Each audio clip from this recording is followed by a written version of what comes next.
The Bible is full of incredible and brutal stories of ordinary people. We have Noah having to build a massive boat to save his family and animals from a horrendous flood.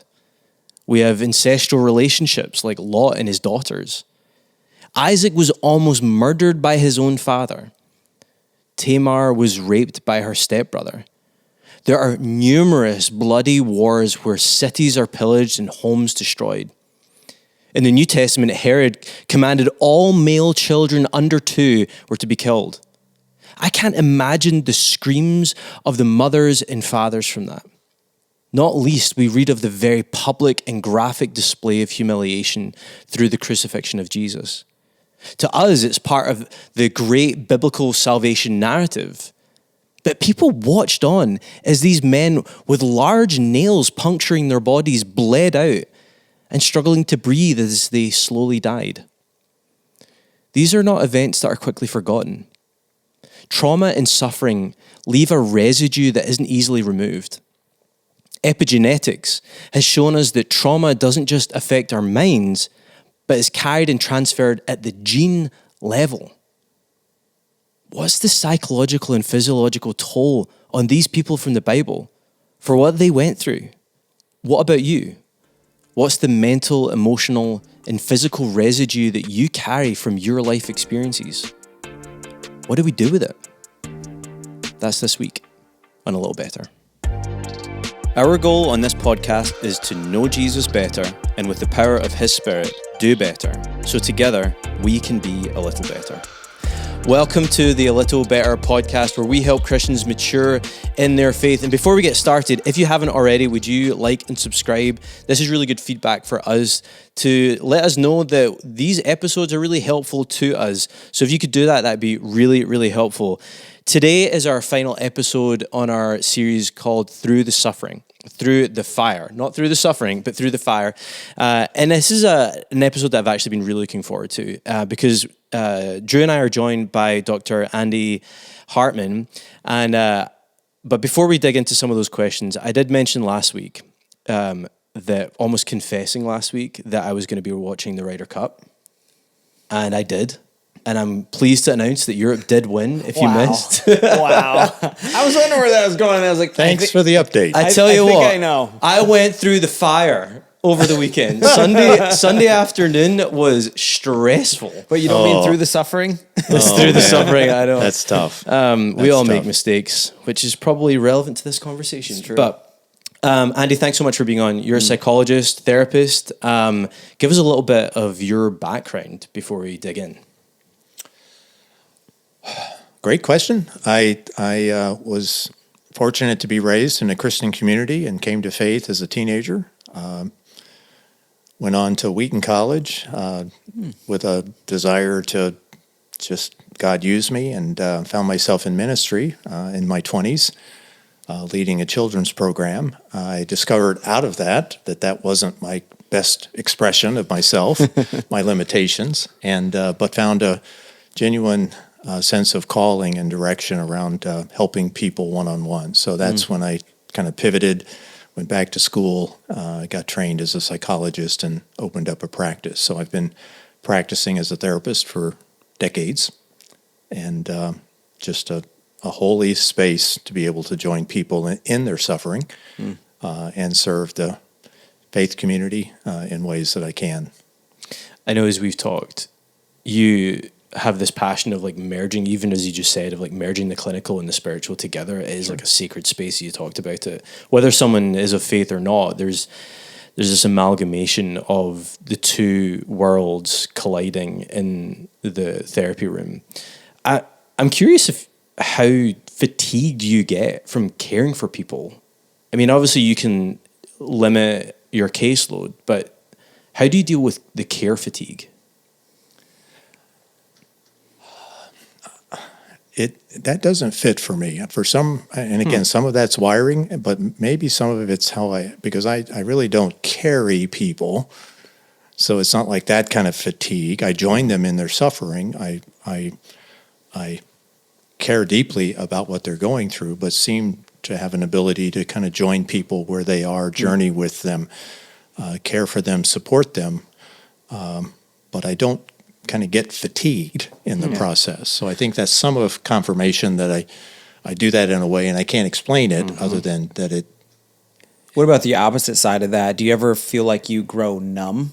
Right? Like, I think there's two spectrums to that. There's this like fatigue of just like, man, I'm carrying the weight of all the people I'm trying to walk through. I think the opposite side, and I probably lean more towards this side too, is just like, I almost grow numb to all the suffering around me, where it's just like suffering's a daily practice. And I see every day, I hear stories of people who are suffering, and it's just kind of like, meh. And that you lose the compassion. Have you ever kind of felt that, or you ever deal with that?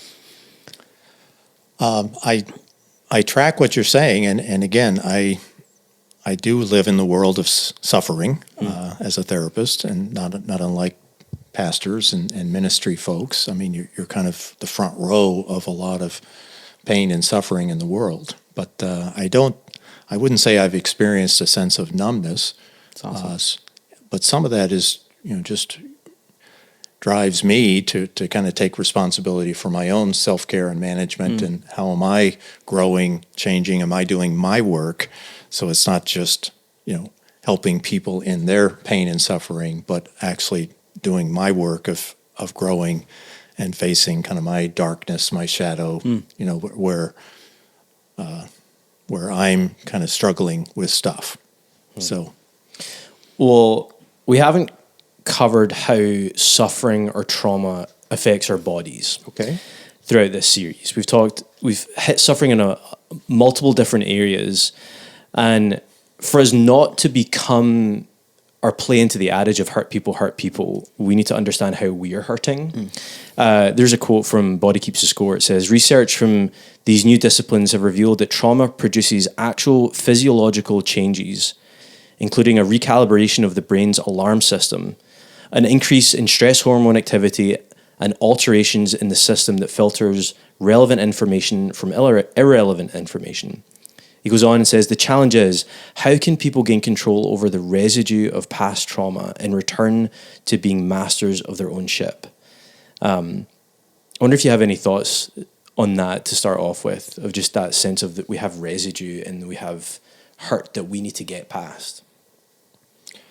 Well said by the author. I think the thing that comes up is we've conveniently in our culture kind of separated body from spirit, body from soul, and I think it's kind of a farce. So I think he's that quote, kind of calls us back to how do you tune into your body? And so yes, I think we're stress and trauma, are biochemical experiences that our bodies store, that our bodies hold on to. And anything that smells like it, sounds like it, tastes like it, brings us closer to our fears, will be a triggering agent, will be a triggering activity that, kind of activates our bodies.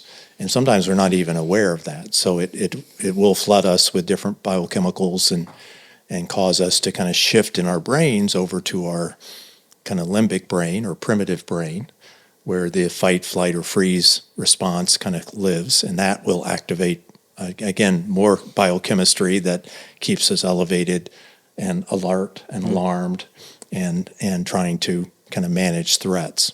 Can you describe what that even feels? I mean, is that on the extreme circumstances, or is that in the scale of dealing with suffering in general? It heightens those fears, it heightens our neural pathways that lights up, we become irrational, the separation between the amygdala and the hippocampus?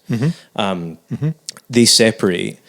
Is that on the whole wide spectrum of dealing with suffering, or is that, or what does that even look like or feel like for us? Yes, it gets activated on the broad spectrum, from capital T trauma to small trauma. So the whole scale. Yeah. I remember once I went through an intersection decades ago and got hit, car accident, everything's fine, etc. But I remember the next year, I could be listening to the radio or doing something, thinking about something totally else. But every time I drove through that same intersection, my body would activate. I could feel something, even if I wasn't thinking about the accident. So I think that's kind of on that continuum.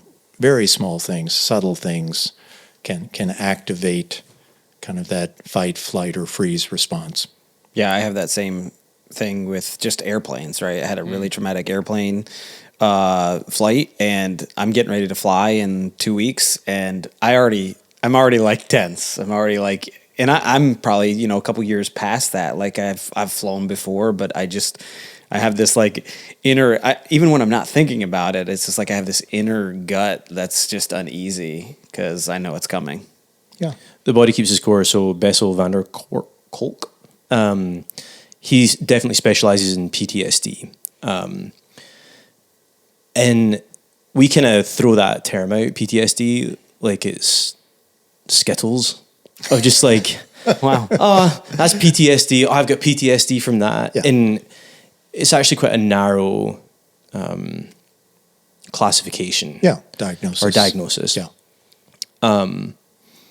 You mentioned, could you argue it's PTSD that you went through? May or may not be, but there's a certain response that we have from sometimes just a freak or hard experience, like going on a plane or relational conflict or something like that. What does these, you could argue, that's not a relational conflict, but there's ruptures. I don't know if it was Carl Jung that said it's to do with rupture and repair. I know that's psychology language. Mm-hmm. And there's a beautiful, I think in scripture, we see that time and time again of rupture and repair, of grace and redemption. And how do those ruptures affect our body? Not simply just neurologically, but how does it affect us? More help people identify how these things kind of show up in our body. Well, I think they can show up in if you got wired up with monitors. It could show up in accelerated blood pressure. It can show up in shallow breathing. It can show up in temperature changes on your skin. It can show up as kind of an alarmed state because that's what's happening. Something subtle or not so subtle is kind of triggering or activating, like a flight, and you can begin to feel subtle body shifts, in heart rate, blood pressure, perspiration, shallow breathing, just kind of pressure. Mm-hmm. And that can happen, like you said, it can happen from like small T trauma to big T trauma. Yeah. And someone's response in their body like that, elevated heart rate, heart's pounding, that kind of a thing, it could happen even, like you said, your example. Yeah. I more want to highlight that because I think it's so easy for us to ignore the hardship of life or minimize it because it's not quote unquote the big T trauma. But our bodies react like it, in some states, like it could be a big T trauma. Would that be fair to say? Sure. And it can also affect, it can generate some, this is a step away from body, but your mind might begin to obsess or ruminate on a certain topic. So, or an issue. Mm-hmm. So that can happen as well. So the mind begins to kind of obsess on that. And, also your sleep. Yes, exactly. When your mind's racing, you can't sleep, which affects your body. Yeah. And just kind of like almost is a little bit like just goes in a cycle. Yeah. And so I don't think God wired us to be obsessive and compulsive, but if you find yourself more vulnerable to that kind of thinking or anxiousness, that could also be a psychological kind of symptom that, okay, I'm stressed, I'm anxious. And for some people, sadly, that's kind of normal. I obsess about everything. I worry about everything. Mm. And I think that can be an offshoot of the biochemistry going on. Mm. And maybe you just think it's normal. Okay. Yeah. I joke around with my wife. I said, when I start thinking about things in the shower and replaying conversations, or like, I wish I said that. I was like, I probably need to have a conversation, because I start like obsessing over that conversation. Mm-hmm. I like to talk about attachment theory, because I think there's events that happen, and which is connected to the nature that we grew up in. in attachment theory, I'd love for you to explain that a little bit more for our listeners. What is attachment theory? How does that impact our relationships, particularly with familial relationships? And how does that, our understanding of our attachments or poor attachments, affect us in the current day? Okay. Big question. I'll try to go simple because I'm simple. Attachment theory is based on research that was done in the 50s. But attachment theory basically goes with the assumption that we are wired biochemically for attachment. That God wired us to bond and attach with caregivers. And that's a part of emotional, spiritual, psychological health and groundedness. The research that was done in the 50s that kind of launched the attachment theory helps us understand that there's 4 different kind of classifications of attachment. But sometimes you get the benefit and the gift of a good attachment figures growing up, our parents or caregivers, that they receive us, they're open to us, they have time for us, they don't get lost in their own agenda, and so that helps for a good attachment. And then you have variations off that theme. You have poor attachments that can look like neglect or kind of isolation, kind of remoteness. Or you can have more agitated kind of attachments where you might have a parent that in times is very warm and open and loving, and other times is hostile or toxic or aggressive with you. So you don't quite know, okay, what kind of mood is dad in tonight? Or, is mom going to be, her sweet self, or is she going to, go off on me? So that creates various types of attachment patterns. And sometimes the theory is that the primary kind of attachment you grew up with is probably the kind of attachment you will seek out. So when it comes to mate selection and partnering and things like that, you might tend to be more comfortable, in quotes, with attachments that are more, got that drama or that dynamic going on. So love, hate kind of things, very intensely connected, and other times not attached, disconnected with lots of toxicity and violence.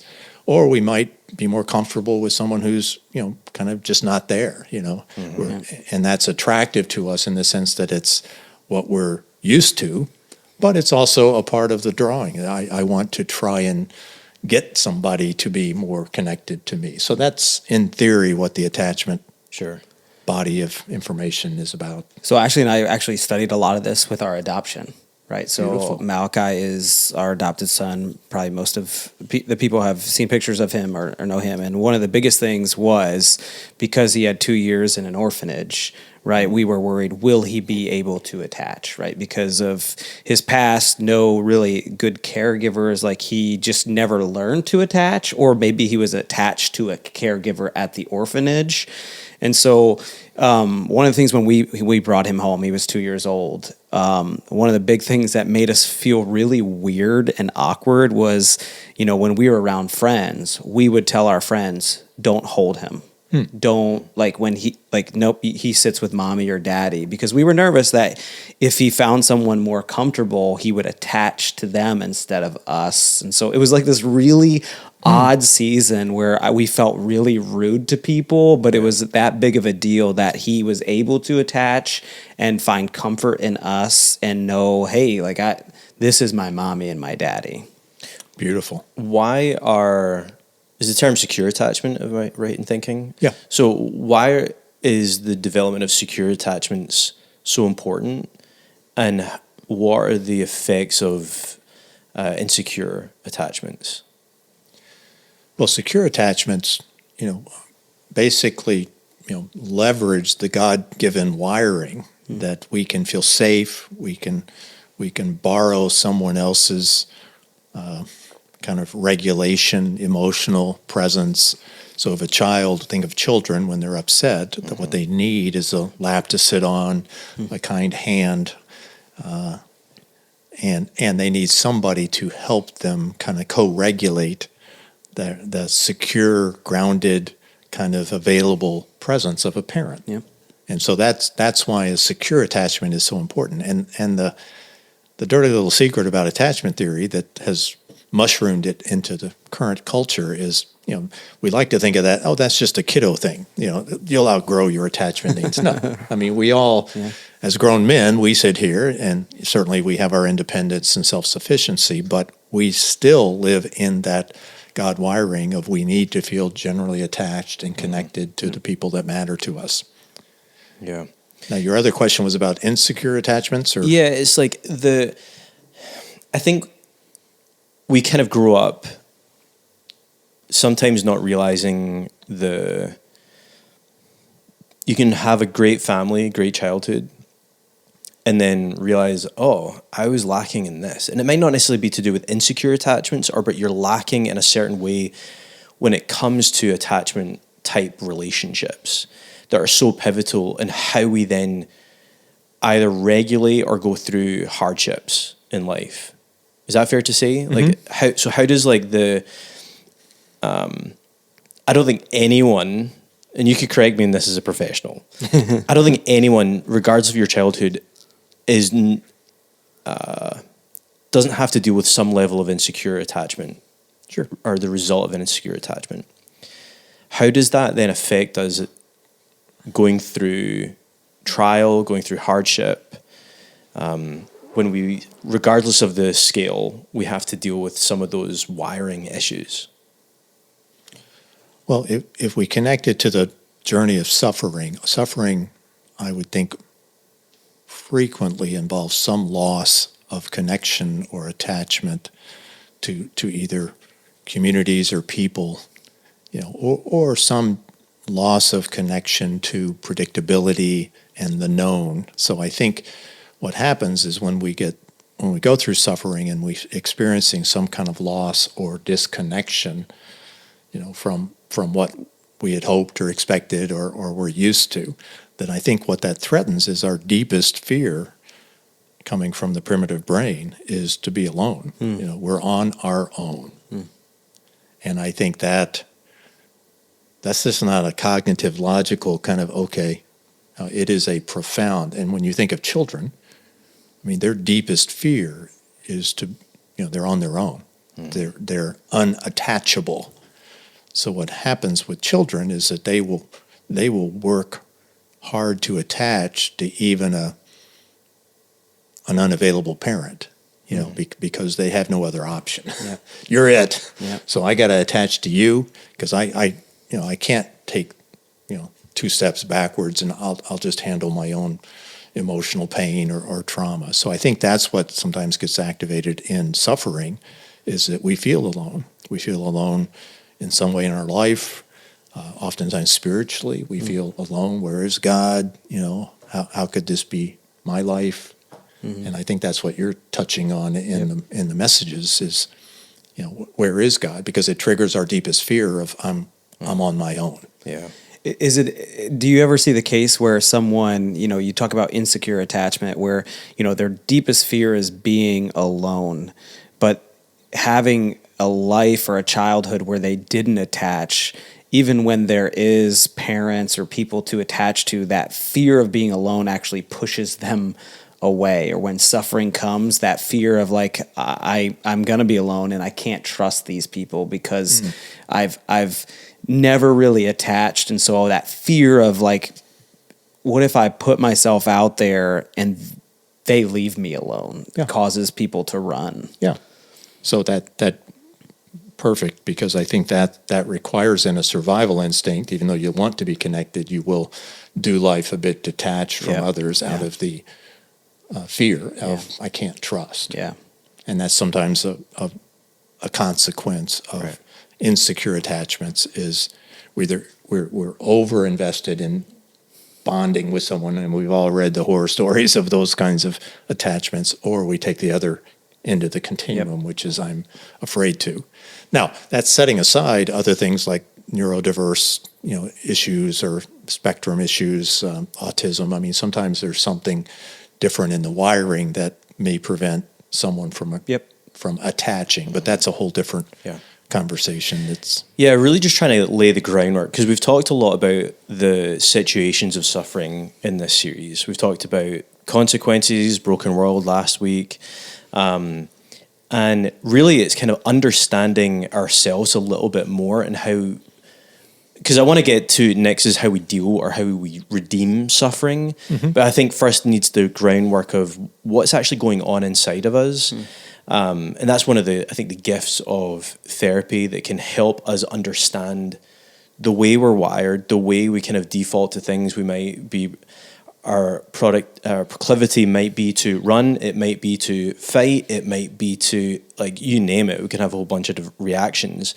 But we need to kind of understand some of those baseline things to get to this question. So, Drew, I'll ask you from the spiritual side of things, how do we heal from our suffering? How do we deal with heal from the hardship through a spiritual lens?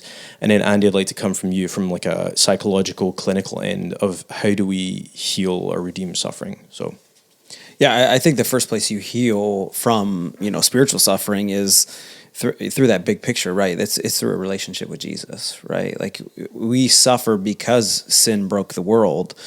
And, our culture tells us, like, hey, well, just be good enough. Just, do good, and that'll shift this scale of your life.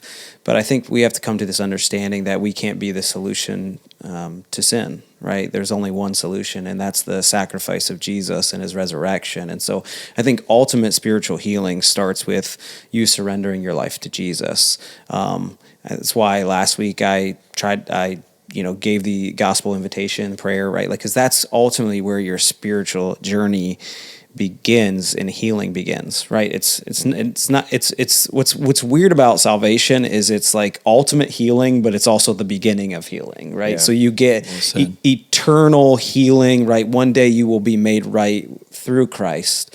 But the journey on earth, it's kind of the beginning of your healing as well, right? It doesn't take all your problems away, but it gives you a foundation point to begin off of, right? And I think there's a lot of journey in knowing Jesus and understanding, like one of the things we talked about this weekend is just how, God is not the cause of your pain, but he's the one who works it together for your good. And so God can take some of the worst things in our world and flip them on their head, right? And make them good, have purpose in them.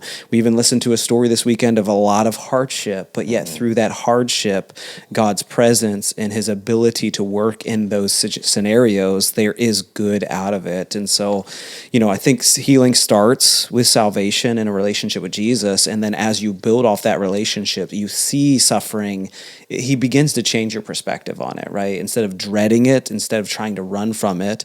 I think he is the author or creator of your body, so he gives you understanding of how it works, how you were wired, and then he changes your perspective and he gives you hope and direction and purpose through it. That's the short answer to a really complicated question. Got any thoughts, Andy? Amen. I think that is the beginning place, and I think that's actually what attracts us to the gospel. Is there's a healer, there's a companion, there's a I'm not alone in it. So I think that offers us through salvation the connection that sometimes our souls in their suffering and pain are most long for, and it's a felt experience. It's not just I believe in the right things. It's a felt experience with Jesus. Yeah. So from a psychological, more clinical side, can you give us some like handholds for people when it comes to how do you? It's hard when you're not like necessarily in therapy, but what are some things in which our audience can do? I know in preparation we talked about narrative therapy is the stories we tell us. Can you unpack that a little bit? Sure. So like from a psychological, how do we redeem or heal from the hardships in our life? Well, let's say we're living life, and yes, in that life comes hardships and suffering and harm at times, all the things that can go into that. Narrative therapy is simply that we are story-making people. We are wired to make sense, to bring meaning to things that are happening. So narrative therapy invites the person who is suffering to pay attention to the stories they're creating, or they generate around the suffering. And they can fall into different buckets because sometimes suffering, the story we create is about ourselves, that somehow we are bad, we are defective, we are Alone. flawed, we are alone. And so we're somehow the problem. If I hadn't talked to a man recently whose wife passed away, and his first thought was, because he cooked all their meals, and she died in her mid-60s, but he instantly went to, I should have fed her better. I should have made better meals. She might live today. So the story he was creating in that moment is, I contributed to her death. I'm at fault.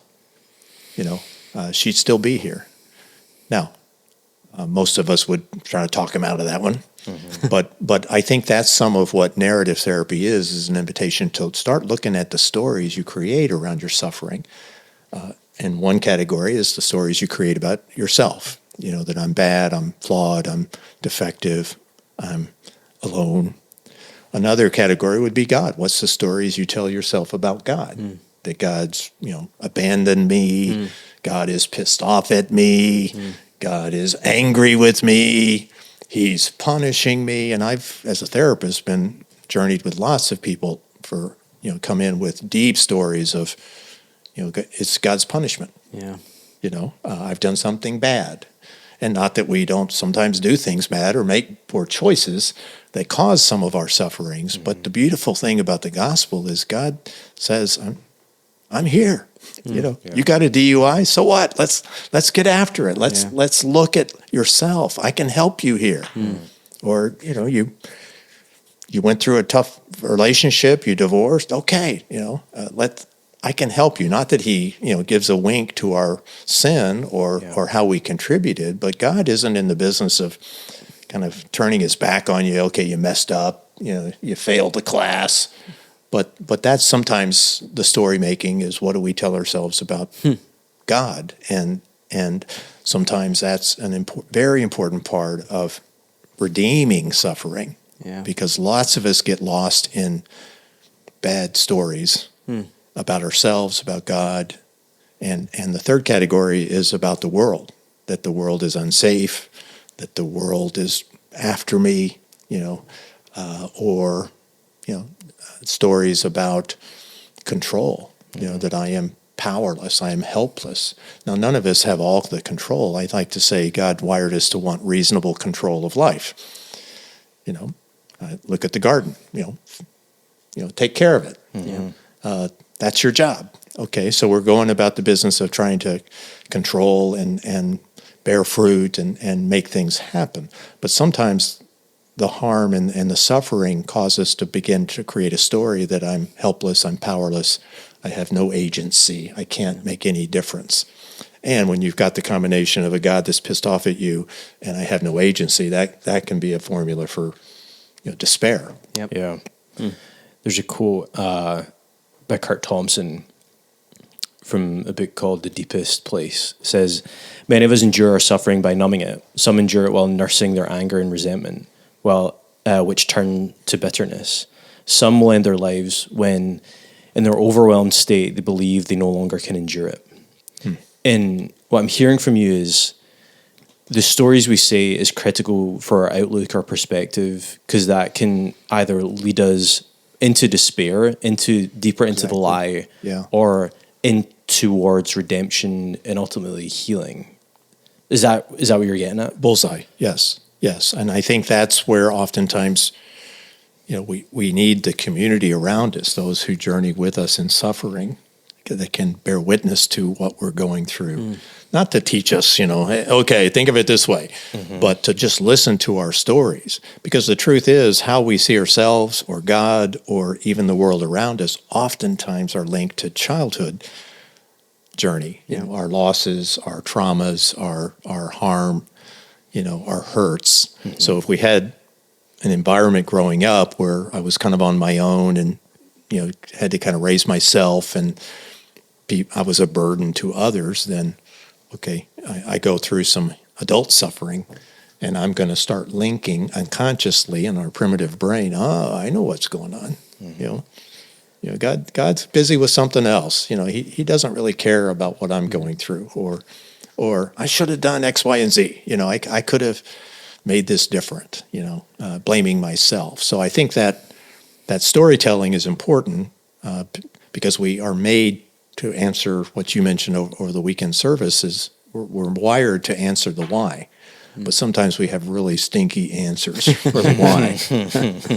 So we're a church of groups. A lot of people are hearing people's stories, whether they're not counselors or not, but people are constantly, even in just sit downs with people, they're telling you the story. How do you go about changing that narrative, right? If someone's sitting in a narrative that is unhealthy, dragging them to a worse place, is there more practical steps that an everyday person, maybe not like a doctor or a trained professional, but like an everyday community group leader could say, you know what, I might not be able to do this full scale, but I can take these 2 steps and help people change their perspective in their suffering? Sure. Beautiful question. And I like to say, I think I mentioned this to you, Calum, we're all therapists. Some of us have to go out and get degrees, but because I think we're all interested in humans and why, the journey and the suffering and the alternatives. So I think those groups are loaded with PhDs. They just don't have the degrees. They want to help. But I think some of the steps is genuine empathy listening, empathic listening. In other words, listening to their story without interruption, without, correction, without, you got that wrong, God's not punishing you. So I think it's creating communities that can hear one story and the pain and their narrative of what they're making sense out of and honor, that's what feels true to them. Yeah. And then as opportunity to be able to bring a witness of the truth. Because you're probably in a group with a lot of people that have had years of Christianity under maturing and growing in Scripture, so that they can say, I think you were. I think as a child, if they're telling a childhood story, I think you were neglected, or I think the truth is you were wrong. Actually really loved. At the same, one extreme could be you were actually neglected. That was wrong. The other was you're actually really loved. Mm-hmm. I can see how much your parents actually really loved you in that. Okay. Sure. What I mean? It could be. I feel like it could be both sides, right? Yeah, and I think it could go both ways. But I think the point is a deep, kind of connected, attached listening in the group, and then as God prompts and guides, being able to bring witness to what a person is really going through. I don't think God's punishing you, but He wants to walk with you. So.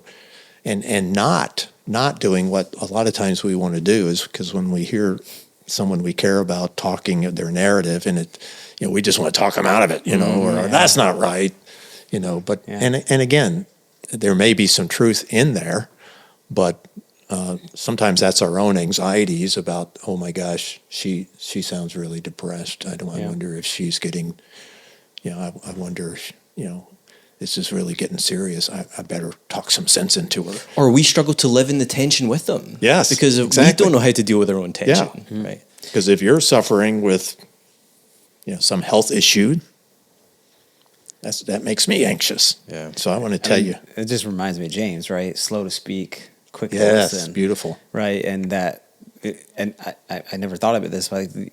Like engaged listening actually, if you do it well, gives you the permission to use your voice, right? But if you just jump to your voice, you kind of distort that. You haven't earned the right to speak.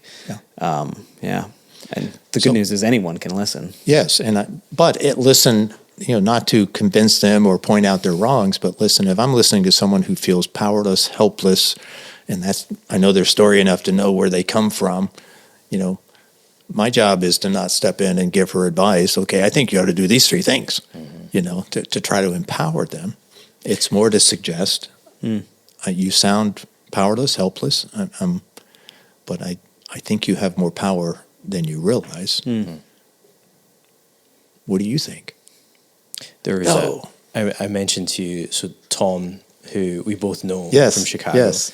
early on, he listened to me and he said something really profound in the moment that I really needed to hear it. And he said, "I'm with you in it." And that was just one of the most profound things. And what he listened empathically and be able to speak truth to something that I just really needed in that moment. There's probably people listening that are like, cool, I get that. I really struggle to believe those narratives. They might have a community.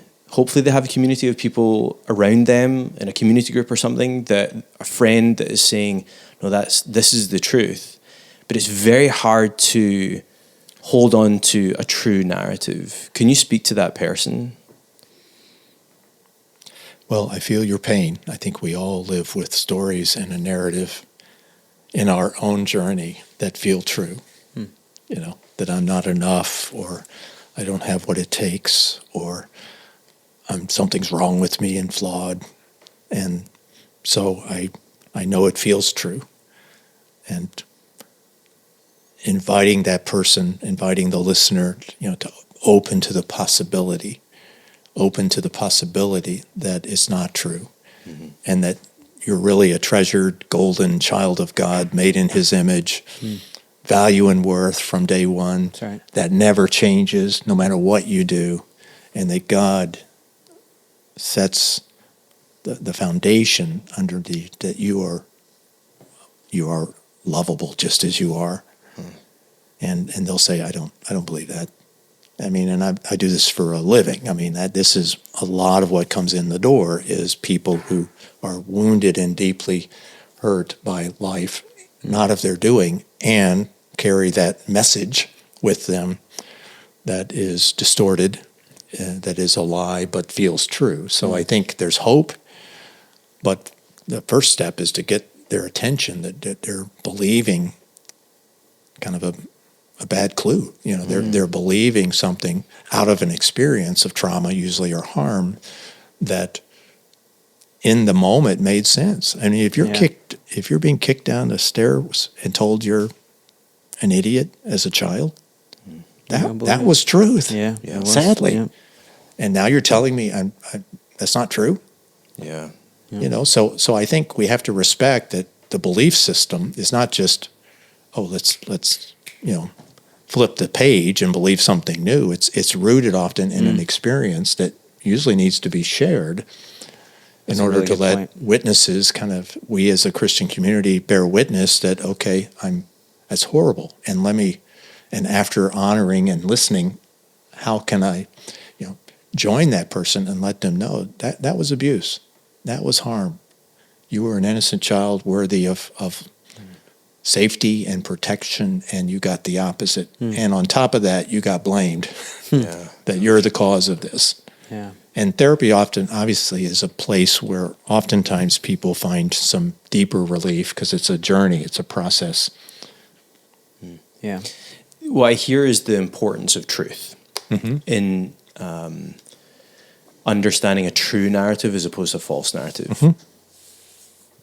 Naming our emotions is so important because it names the truth of what you're actually feeling. Can you speak to that and why naming what we're feeling is actually really important in when we're dealing and healing with our heart? Well, I think naming, first of all, for some of us on the journey, emotions were not cultivated or nourished growing up. So for a lot of guys, they have two emotions, numb and mad, or happy, or I was going to say touchdown. But sometimes, we need to introduce the simple language of emotions. What are they? And then how to identify them? And for many people, that's a struggle. So you probably have listeners that kind of raise their hand and say, that was my life. Nobody got to have feelings in my family except mom or, dad. And everybody else just kind of rotated around that. And so I get to adulthood and I don't even know what emotion if it bit me, Right. So, but the importance of naming them is, I think what you what you acknowledge verbally, not just to yourself, but to another human being, can be healed. I think, feelings are meant to be felt. And so if we can allow ourselves to identify feelings and to voice them to ourselves, I'm angry, or I'm sad, or I'm scared, or I'm excited, then they're meant to be felt and acknowledged and heard, and that becomes more real. Mm-hmm. So I think that's some of the power of identifying emotions on the pathway to redemption. Brings clarity to a situation too, right? Like even with kids, we have 4 kids, they're young, right? And I remember all of them, there being moments where it's like, okay, what are you feeling, right? You're crying, I get that, but what is the source of your tears, right? Mm-hmm. Are you afraid? Fear is okay. Are you hurt, right? What emotion, and like trying to teach our kids, beautiful, right? Yeah. Like what emotions they're feeling. It always helped bring clarity to a parent of like, oh, I know how to address fear, right? I know how to address pain, but I don't know how to address something that isn't identified. Right. And it's crazy to think, right? Because, one thing I'm just like gleaning is like, I have to stop putting my perspective into people's situations. You know what I mean? Because like I had a great childhood and I wasn't kicked downstairs. I was taught my emotions, to name them and to bring clarity. And it's so easy for us in those situations to bring your perspective into somebody else's. And it's really unhealthy to do that. Mm-hmm. I once tried to do IFS, internal family systems, with my 7-year-old son. If you're curious about what IFS is, internal family systems is a book by a couple of Christians. It's a secular practice or therapy. There's a book called Boundaries for Your Soul, if you're interested. But anyway, so he seemed off one evening, and I was like, what are you feeling? What's going on? And he was just like struggling to talk about it. He's like, can you tell me if is there a color that represents what you're feeling? And he goes, blue. And I was like, oh, okay. And then I didn't know where to go from there. But just purely, you're on the right track. But purely the fact that he was able to correlate what he was feeling with something else is part of the IFS system. But it's so important to naming it. Now, I just want to know how that story ended. Where you're like, "Good job, son. I like blue too." I was like, We're done. What did I say? He's like, blue. So blue, how do you feel towards the blue? It's like, what do you notice? It's like, they don't know. He's the good thing is, it was a good effort and no damage done. Right, Didn't necessarily get anywhere. But I love your story partly because what's also happening is back to our earlier talk about attachment. You're present. You're with him. You're not telling him, to pipe down or You're just inviting, and that attachment to an adult figure is that whole regulation. We're wired to attach. Plus the added, what are you feeling, and invitation for them to identify. I think it's a rich gift. It doesn't make the sadness disappear, but again, what you can feel, you can heal. Is I guess the simple way I think about it, because we can move toward. It's almost like riding a wave in the ocean. I mean, your feelings are going to lift you up when the wave hits you, and then it's going to set you back down. But if we're denying the wave or don't know what the heck hit us, or what you feel, you can heal. Yeah, I like that. I feel like that will make one of my sermons at some point. I want to write that down. Well, and I probably need to chase down where that came from, because that's not original to me. I'm taking credit for it. Okay. Well, you can. We're on record now. You mentioned something earlier about sitting in our pain. Mm-hmm. I think in the Western world, we're horrific at grieving. Amen. And identifying it. Amen. It took me about close to 10 years for me to realize that what I was going through was a form of grief in my own life. I know you, losing your dad at 35, you've experienced grief.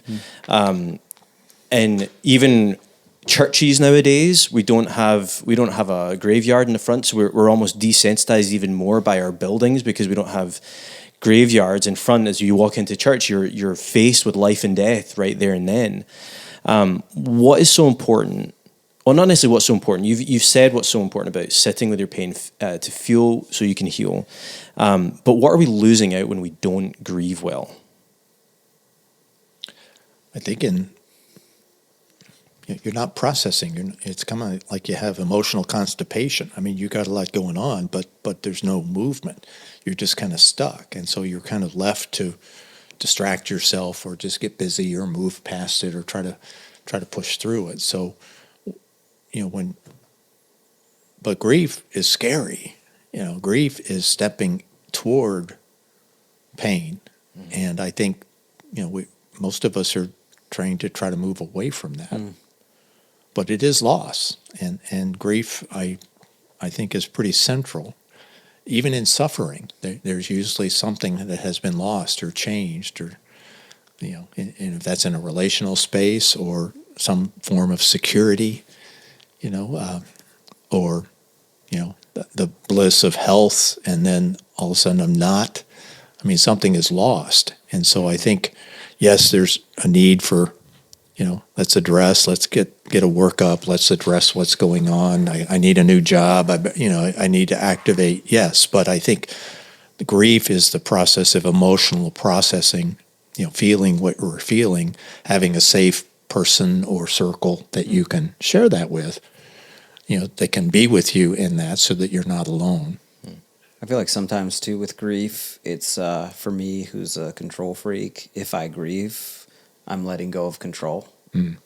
I'm giving in, and even at times where, like I need to, it's like if I let this go, like I fear losing control, right? Like my grief will overtake me and I don't know when I'll get out of it. Amen. Right. And that's a scary thought to a lot of people of like, I've got a life and I can't afford to grieve because I've got kids I need to protect and I've got this, it's at some level for me at least, grief is like a control thing, right? I like to control my emotions, and if I grieve, I could lose control, even in a healthy way, right? I think you just touched on a big challenge around grieving. Is oftentimes many of us do feel like there's no end, there's no bottom to the grief. Mm-hmm. It's scary. Yep. And there's often some stories around our grieving, that I don't want to be, grieve or be sad like I witnessed, in my own family. So I think you're on track but the control is the issue. And it's a paradox because grieving, I think, does restore you to a sense of, okay, not that I'm back in control now, but it's like, okay, it's that paradox of, okay, grieving is an important part of accepting what you don't control and yet reclaiming what you do. Yeah. And facing the reality, as yes. you're talking about, of the story, the real story, not the false story. I also think even with men, right, like in childhood, they've been taught grieving is weakness, right? And I don't want to be weak, so I put this facade of strength up. And I think it comes back to like now I've done that so long, I don't even know what I'm feeling. I haven't identified it, right? I haven't named it, and so I can't even begin to process it because I don't want to show weakness. Well, and I think you just touched on the journey of a lot of men that are in desperate need of support and permission to feel their feelings, which certainly can include grief. And I think the church often is that community that allows men to kind of do a full, kind of reclaim their lost part of themselves that is sad or grieving or suffered great harm and just sucked it up. And that probably was the best thing they could have done, is just suck it up and figure out, go to school the next day and forget the beating and move on. And that helped them get to adulthood.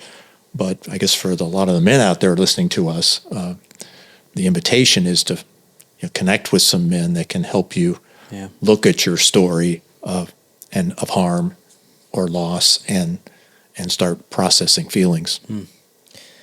The last part I want to touch on this episode is embracing a life of struggle. Roland Rolheiser he writes, there's 3 stages in life: the struggle to get your life together, the struggle to give your life away, and the struggle to give your death away. I mean, Give your death that's a away. lot. To give your death away. So to leave at peace with All right. people. That was the kind of concept. But really the underscore is life is a struggle. And I think oftentimes we cause ourselves more pain is because we don't expect it. What are some helpful expectations for us to have when it comes to struggle, or at least knowing that life contains struggle? What's some helpful expectations that we can have beyond just life's going to be a struggle to get your life together, a struggle to give your life away, and a struggle to give your death away? Well, Pastor, you want to take that one? I mean, I think first, the church has to take some responsibility where we try to pretend, like you follow Jesus, life will be good, right? But that's not what Jesus taught. So I think we want to teach the scriptures accurately of like, in this world, we will have trouble, Jesus says, but Amen. we take heart because he has overcome the world, Amen. right? So like in the midst of the struggle, right, there still can be peace, hope. Even this weekend I said, right, pain is inevitable, but it's not meaningless. And I think that's a thing about the struggle of this life, right? No one chooses pain, right? Like if you got an all-inclusive buffet, you ain't picking pain out of it, right? Like no one wants pain in their life, but it's a reality. And what I've learned is like if you just go look at your life, name times in your life where you have grown, where you have been stretched, where you have transformed. I don't think it happens apart from pain. Amen. I just don't. That's my life, right? If I look at my life and I say, why am I the man I am today? It's because of the hard, difficult, turmoil, pain, right? Those are the moments where God really used in my life to change me. And so I think it's a perspective on pain that, hey, it's going to be a reality, but I have a Savior who will use it tremendously in my life. And so, okay. I will walk through those painful moments because I know you'll redeem it. I know you'll use it, and I will not only get to like walk through the hardship, but I'll get to see that what you produce in it. And I think that perspective, at least for me, that reminder is like, man, there is light at the end of the tunnel. Because I think that's what everybody wants. Like that's what everybody's looking for. Like, what's the light at the end of the tunnel? When I get through this, what's going to be produced? We don't know the answer to that question, but every time I've gotten to the end of the tunnel, I've seen what the fruit God has produced in it. And to me, that's worth it. Amen. Viktor Frankl, in his book Man's Search for Meaning, I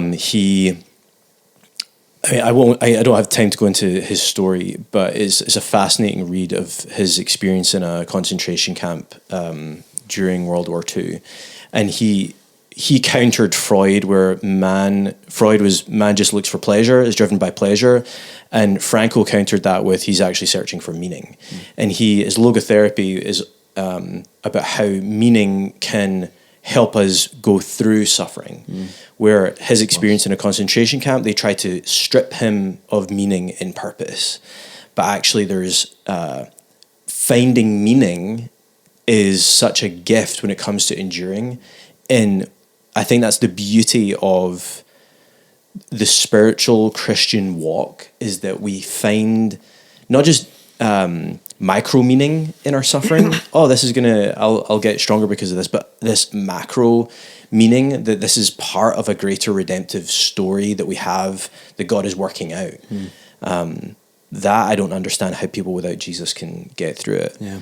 I'm curious, even from both of you, of what are some ways in which we can, maybe it is looking at it through a sense of meaning and purpose, what can we do to better prepare ourselves to embrace struggle, suffering, hardship that's going to come? I think some of preparing is not doing life alone. Is just being connected to other human beings in a significant way. And certainly community groups. I mean, I've been a part of men's groups my entire adult life. I've got one group I've been a part of for over 30 years, just doing life. So I think the community of faith is a beautiful framework to stay connected. And I think that's a significant way to prepare, because then you can drop in. I mean, something can happen this week. you can drop into a community that's regularly connecting and just put that on the table. It doesn't bulletproof you from it, but it allows you to activate kind of the redemptive potential. So now people are going to start journeying with you through this health crisis or through the marital struggling, or, and it is an opportunity, as you were saying, for growth, for, God can use this. He didn't cause it, but he can use this for your, if you dare to trust him and kind of bend the knee every day in prayer and submission. Yeah. So I think having community is an important part. And I guess the opposite of that would be, be aware of your escapes. How do we numb ourselves? How do we escape, and do business around that so that you're not addicted to stuff and turning to stuff just to numb or escape or distract yourself. Because I think even in good days when you're not suffering and struggle, I mean, we're vulnerable to indulgences and living a life of excess and I think that's of concern, because I think that's going to get magnified when you're suffering. Is usually I'll get more and more distracted. I'll tune out. I'll shut down. I'll escape. So yeah, I think that all ties to like the foundation, right? Having a strong foundation built on God, right? Understand what His Word says about suffering, live in community. I'll take a different route. I think we as humans, we live in this like high peak valley life, right? Like where life is good, life is horrible, right?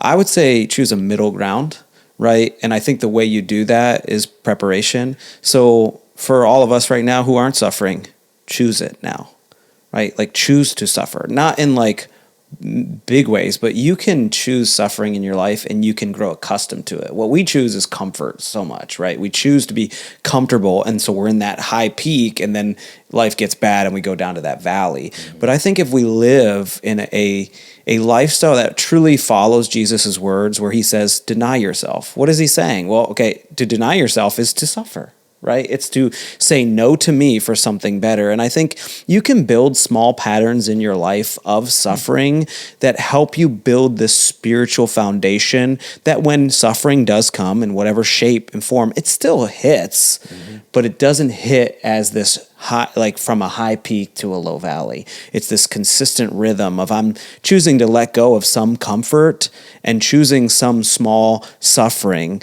So when suffering does hit, I have a little bit of a rhythm of it, so I'm not broken, shattered, like shocked by it.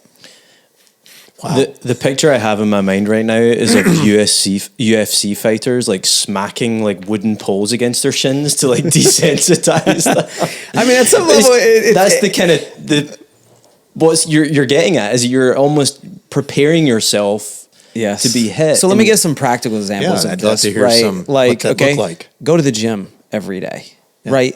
Like there's a form of suffering when you lift weights, you're breaking down your body, right? There's pain there, okay? I talk about a different practical step. Live off of 80% of your income, right? That's a form of like, I'm not indulging, I'm actually sacrificing. And there will be pain there, I promise, right? There will be a form of suffering. Sure. Like these are just small ways where you are choosing, I'm not sure we would label it suffering, but we're choosing a little bit of pinch, a little bit of pain, right? So like I think of it like that. This is the picture I have in my head, right? Like a pinch hurts, but it's not suffering, right? You want to take some pinches in your life, choose them, so when someone pulls your hair, like it doesn't hurt as bad.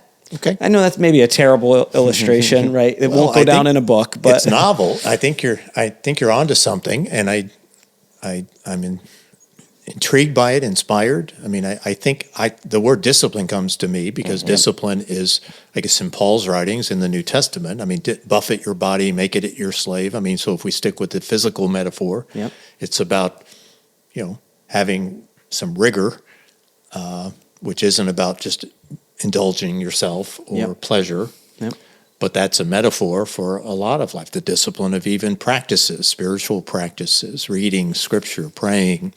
I mean, some of the fundamentals, I think are seem to be, what that could look like. Yep. Is We've been talking a lot about this too, just like it choosing just a little bit of pain in your life from cold showers. Like I know but like this is like where I feel like in my walk with God right now, this is a place where I feel like He's taking me, and I'm not exactly sure what it looks like, but I want to go there, right? And I want to embrace, like right now I'm doing 200 push-ups a day. I've been doing it for 61 days straight, and you want to talk about pain? I've felt it. I think the next step is me getting a wooden pole and hitting your shins. We could start that tomorrow if you want.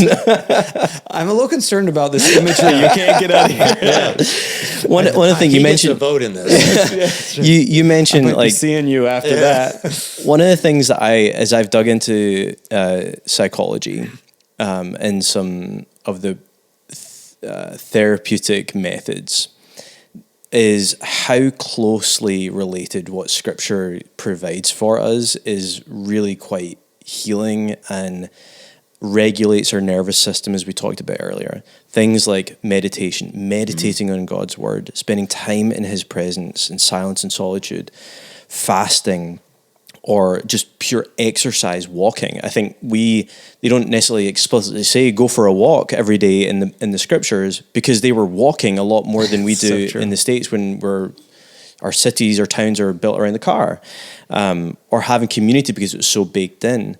I'm curious if there's any other practices or rhythms that you think would be helpful as we round out some takeaways for people, for them to, they might be going through something, even practices right now to prepare for something coming down the pike. What can help regulate them? What are some practices to help?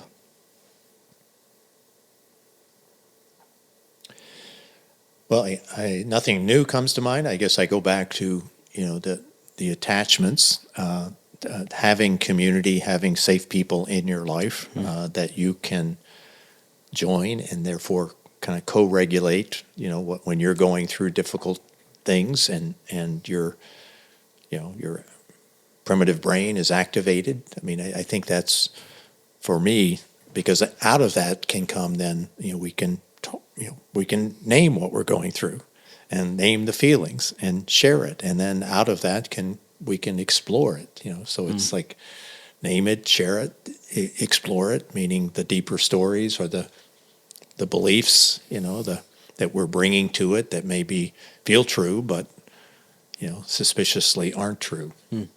Your thoughts? I would say, walk with people through their suffering. I think there's a layer of that helps you prepare for your suffering, is just being present for other people in their suffering, listening well, learning how to help people name their emotions. Then when you go through those things, it's almost like practice on, that sounds horrible, but like, I just think one way to prepare for suffering in your life is while you're not suffering, walk with people who are, and to be a presence for them. And you get a vocabulary for emotions too. So you get different words and experiences that you can then relate to as well. Yeah. It's so interesting because I think it's 2 Corinthians, first chapter. Paul talks about the power of journeying with those who have suffered through things. That you can partner with them and learn from them. So I think that is a deep truth, and it sounds like some people might look at it, it's not how I want to spend my time, but it is so life-giving because when you journey deeply with someone who's suffering and genuinely care for them, then it activates your responses to support them, pray for them, connect with them, care for them, and they don't feel alone. So it gives them something there. It's interesting in this age. I have a lot of clients now coming in, having used ChatGPT therapy, which is basically where they just talk with AI about what they're going through, and it's amazingly helpful because they come in sometimes with language and clarity that they didn't have before. Now, it doesn't snap them out of whatever they're struggling with, but I think in almost an AI way, I wouldn't necessarily recommend AI as your therapist, but it's doing some of what you're both sharing and talking about is you're communicating, you're connecting with another source of thoughts and awareness that and can it help does you. reveal how alone people feel, right? That a computer feels like a safe place for them to go to, right? And if we're here, if we're the family of God, we're children of God, and we feel like we can't walk through people with their suffering, like what are we here for then? Right. I'm gonna, whether you coined it or not, feel so you can heal. That's definitely something I'm going to take away from this. Okay. And I think the importance of community for our listeners especially is that even the emotional regulation for one another is that we bear each other's burdens. Again, this is all it's not new. Nope. But it's so important that God's designed for us. Not just from a clinical perspective, spiritual perspective too. So, Andy, thanks so much for being part of this conversation. Drew, thanks again as well. Hopefully this has been an encouragement to you. I really encourage you to listen to this past week's message. The link will be in the description below. And take some time with this content. This is not something to just skip over, or it's something you can just listen to and, all right, I'm good. I can heal. I'm all good.